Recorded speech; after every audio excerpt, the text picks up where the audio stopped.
My name is Barbara Lange. I am CEO of Kaiba 121 and part of the Greening of Streaming Voluntary Secretariat. And I'm here today to have a quick chat with Arnaud, who is part of Greening of Streaming. And this is in an effort to introduce you to our members and also to get you involved in participating in the Greening of Streaming. So first, Arnaud, would you please introduce yourself and your organization? Yes, sure. Thank you, Barbara, for having me today. My name is Arnaud Leyder. I'm the CEO and founder of Radiant Media Player. We've been in the streaming media business now for 8 years. We built an HTML5 everywhere player, which means that our core thematic philosophy is to port web technologies to the streaming media chain on smart TVs, Xbox, mobile apps, and of course websites, and to use our players with the same stack of technology, HTML5 in this case, to cut costs for our customers and to go to market faster while having a unified framework to develop media application for the projects they want to run. That's great. You must be very busy with that level of technology in the streaming space these days.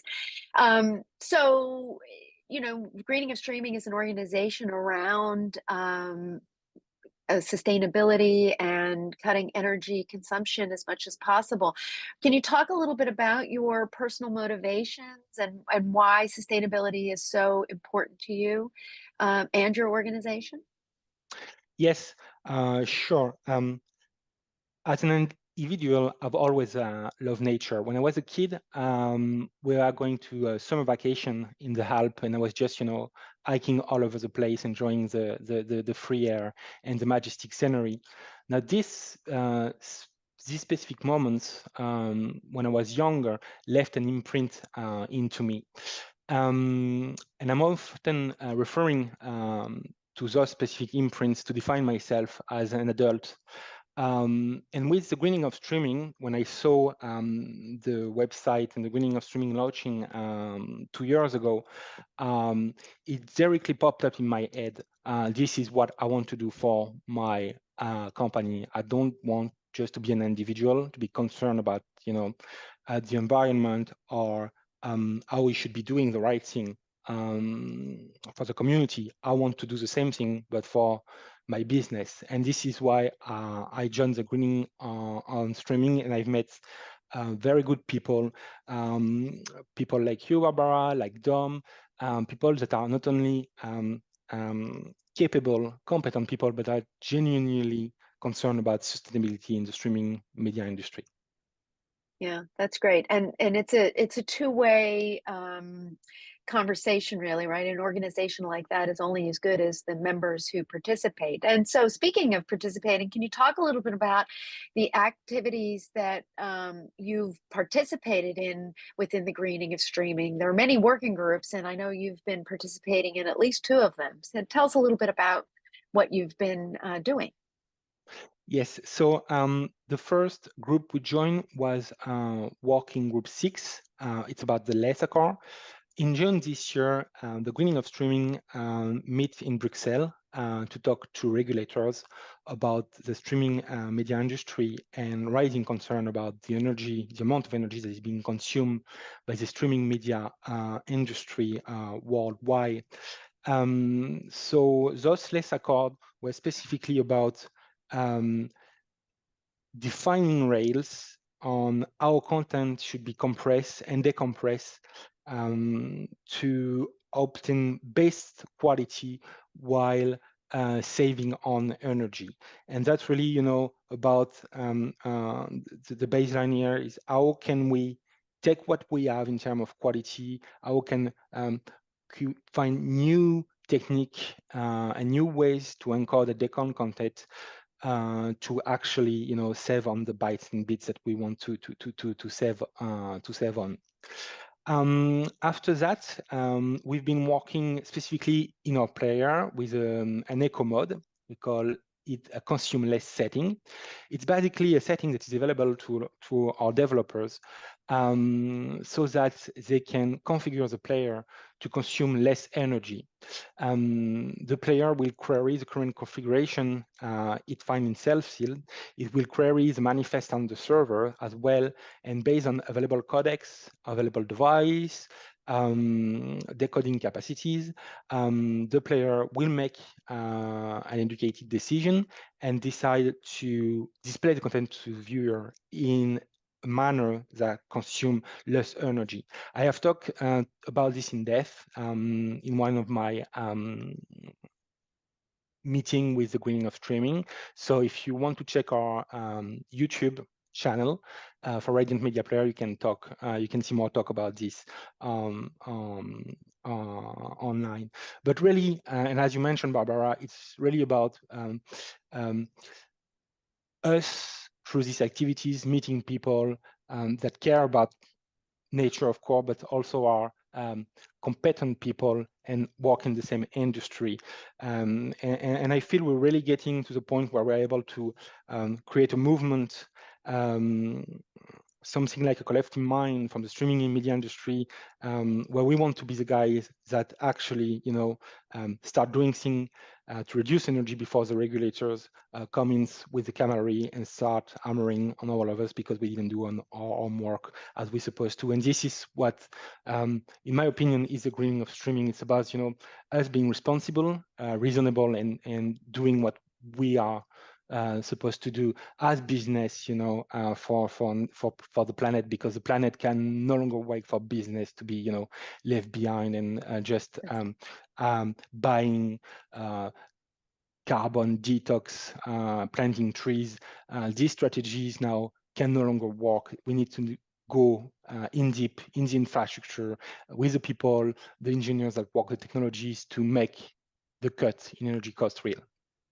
Yeah, that's great. It's very you're very passionate about it, which is wonderful. And you bring along a lot of other people because of your passion. You mentioned Working Group 8. Can you talk a little bit about what that group is doing and how you're participating? Yes, so Working Group 8 is a new group that specifically focuses on the consumer device. So that's really what Radiant Media Player is doing, the end device. For this, we want to start doing measurements.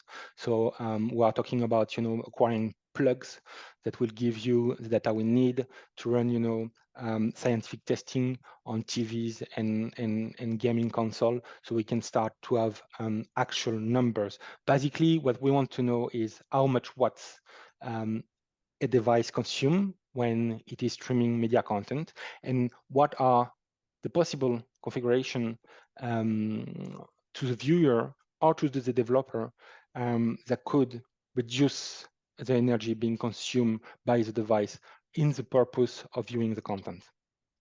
Yeah, it's a critically important working group because the consumer is obviously paying the price, the energy price for the devices at the device end, and Mhm. understanding what the actual energy load is along the workflow is very important. And hopefully, we can minimize the energy consumption for the consumer. So that's an important group, and as you say, it's a new one that just formed. So it shows that greening of streaming is adapting to what the industry is interested in studying. So great. So in our closing question, if you were king of the world and you could do anything to make a difference in energy consumption in media, what would you do? What would be your first Mhm. idea?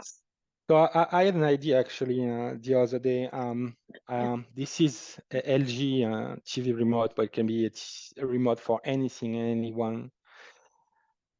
If you add a button next to the Netflix or Amazon button, and this button gives you the instant energy consumed by the device, like what's readings of how much energy the device is currently running on, then in my opinion, this will be making a big difference. First for me, because I'm a geek and I like, to have geek information at all time, even when I sleep. And because I think that the people need to know, and that's the part that is still not clear, at least for our industry. They need to understand how much it costs, to watch a movie on Netflix, or how to watch a series on Disney, or sports on YouTube. They need to understand what exactly, how much energy are we talking about, how much money are we talking about, because at the end of the day, they are the one paying the bill for the home bill. And what's happening in the home, we know, is more than 50%, maybe even 70% of the energy being consumed in the streaming media chain. So what really is happening in the home is important. And this working group 8 is very important for this, because we are expecting that most of the energy being consumed for the streaming media industry happens within the home. So of course, we're gonna verify that. And with this new button that I am currently talking to LG to add, then the whole world will be able to know instantly anywhere how much energy they are consuming. And with that information, people can start make better decision to act today, to consume less fuel, to consume less electricity, to consume anything that is, carbon, should be really limited to what we need to live. And I think this is also the mindset behind the greening of streaming. It's, yes, it's, business, and yet it's about, doing something meaningful, but it's also about developing responsible attitude, not only for us, the member of the industry, but also for the viewer, so that it can be a win-win-win for everyone. Yeah, yeah, for sure. And I think, as we know, in many aspects of our lives, information and measurement as an informed citizen, we can make decisions about that, which is critically important. Well, thank you, Arnaud. Really appreciate your participation today, and also Mm-hmm. your ongoing participation in Greening of Streaming. Thanks so much for joining me today. Thank you, Barbara, for having me.